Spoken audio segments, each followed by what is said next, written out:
Le dernier de nos invités aujourd'hui, c'est Patrick Stodulka. Patrick, bonjour, merci d'être à mes côtés.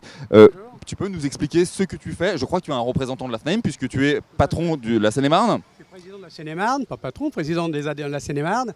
C'est plus de 200 adhérents. Effectivement.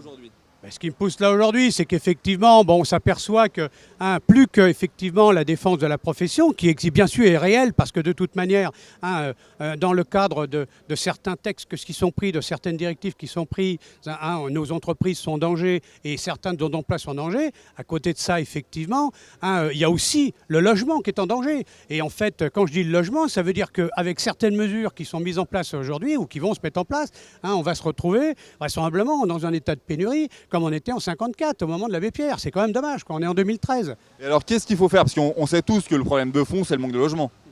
Alors le problème de fond, c'est le manque de logement dans certaines zones. Il y a certaines zones en France, effectivement, où on ne manque pas de logement, où le marché est clair et correct. Et puis par contre, on s'aperçoit qu'une fois de plus, on fait une loi parisienne qu'on va appliquer à la France entière et qui ne s'applique pas. Moi, en Seine-et-Marne, j'ai toute une frange du département qui est encadrée au point de vue des loyers. Et en fait, depuis 2 ans, je baisse les loyers. Donc ça n'a strictement aucun intérêt, effectivement. Qu'est-ce que tu attends de Madame la Ministre sur ce point-là? Qu'elle la retire, qu'elle la modifie, qu'elle vous écoute? Je pense que sur ce plan-là, sur le plan de la loi, en fait, les professionnels réclamaient depuis déjà plusieurs années, et d'ailleurs on l'avait réclamé au précédent gouvernement, quel qu'il soit, on avait réclamé des modifications des textes. Premièrement, un toilettage de la loi Hoguet, voire une refonte de la loi Hoguet, parce que la loi 70, qui n'était plus du tout adaptée à notre époque. La deuxième chose, c'était la loi de 65 qu'il fallait réformer, effectivement. Et puis par contre, il y avait la loi de 89 où il ne fallait pas trop toucher. Plusieurs intervenants très dignes de ce nom, au point de vue de leur neutralité, sont intervenus à notre Assemblée générale au mois de décembre. Et ils ont précisé qu'on était dans un équilibre fragile, qu'il fallait éviter de bousculer, sous prétexte de créer de graves problèmes et de graves conflits au niveau des relations locataires-propriétaires.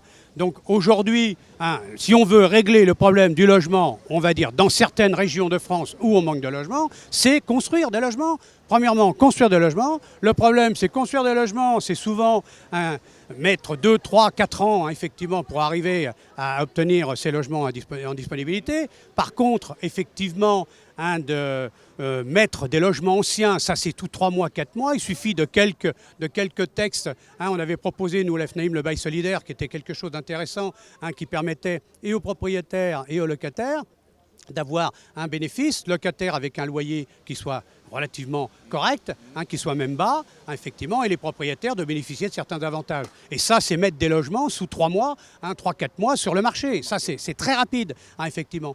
Ça, c'est une première chose. Alors, à côté de ça, dans cette loi, donc, il y a un certain nombre de points positifs, effectivement. Il y a des points positifs. La formation qui a été mise en place, qui est obligatoire, il est bien évident que les grandes franchises, les grands syndicats, bien sûr, avaient mis en place tous ces systèmes de formation et ça fonctionnait pas mal, effectivement, même bien, on peut dire. À côté de ça, effectivement, on s'aperçoit qu'il y a toute une frange d'indépendants qui ne se forment pas, il faut être honnête. Donc, mettre en place une formation obligatoire, faire délivrer les cartes professionnelles par les CCI, ça c'est quelque chose d'intéressant, parce qu'effectivement, avec les préfectures, c'est compliqué. On a du mal, effectivement, souvent, à pouvoir savoir, ne serait-ce que d'avoir le nombre de cartes professionnelles dans le assez flou, département. C'est quand même un peu anormal, je vais dire, anormal, effectivement.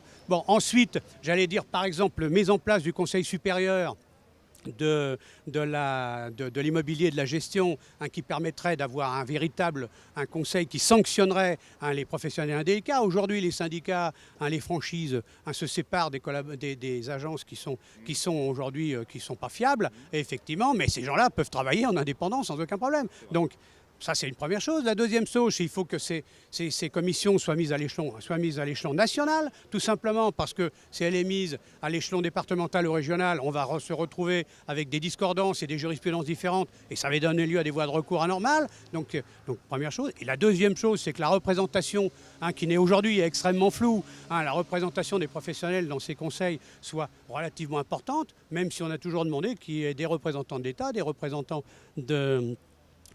comment dire, des associations de consommateurs, ce qui est tout à fait normal. Mais les professionnels doivent rester en nombre supérieur, bien sûr, puisque c'est quand même eux qui connaissent le métier. Hein. Et souvent, d'ailleurs, quoi qu'on pourrait en penser en immobilier, hein, les sanctions qui sont prononcées par les professionnels sont souvent relativement importantes. Et pourquoi? Parce qu'on ne veut pas de brebis galeuses par nous, tout simplement. Hein, il y a ça, il y a effectivement une RCP pour les agents commerciaux, ça aussi c'est quelque chose qui est pas mal. Hein, effectivement, c'est un certain nombre de dispositions concernant aussi des publicités, concernant ces agents commerciaux, de façon à ce que ça apparaisse réellement, de façon à ce qu'on sache, que le consommateur sache à qui il s'adresse, hein, effectivement. Donc il y a un certain nombre de points positifs, bien sûr, hein, qui sont tout à fait réels, hein, qui sont des avancées sur lesquelles on est tout à fait d'accord. Et d'ailleurs, la plupart de ces éléments, ce sont nous, les professionnels, qui les proposions. Avec le grand livre blanc, notamment. Hein, voilà, donc voilà. Bon, aujourd'hui, le problème, on l'a compris, c'est la gueule. Merci beaucoup de ta venue sur notre antenne et bon courage pour ton combat. Eh ben, ok, merci beaucoup à toi. Au revoir.